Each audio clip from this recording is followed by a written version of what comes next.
মহররম মাসে আমি বিয়ে করতে চাচ্ছি।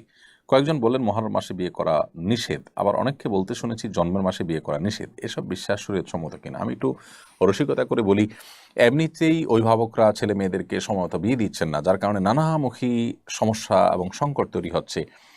পরিবার ব্যবস্থাপনা নানাভাবে ক্ষতিগ্রস্ত হচ্ছে এবং দাম্পত্য জীবনে যে সুসম্পর্ক বোঝাপড়া হয় সাধারণত উপযুক্ত বয়সে বিয়ে হওয়ার পর, সেটা না হয়ে দেরি হয়ে গেলে সেটা আসলে আর হয় না।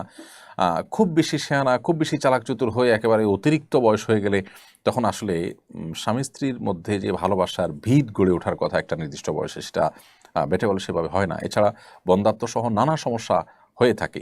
তো এমনিতেই প্যারেন্টসরা আপনার এই ভোগবাদিতার কারণে, আপনার জাগতিক নানা ইস্যুর কারণে তারা তাদের সন্তানদেরকে যথাসময়ে বিয়ে দেন না, দিতে পারেন না। এর মধ্যে আবার মহররম মাসে বিয়ে করা যাবে না, তারপরে জন্মের মাসে বিয়ে করা যাবে না। অনেকে বলেন যে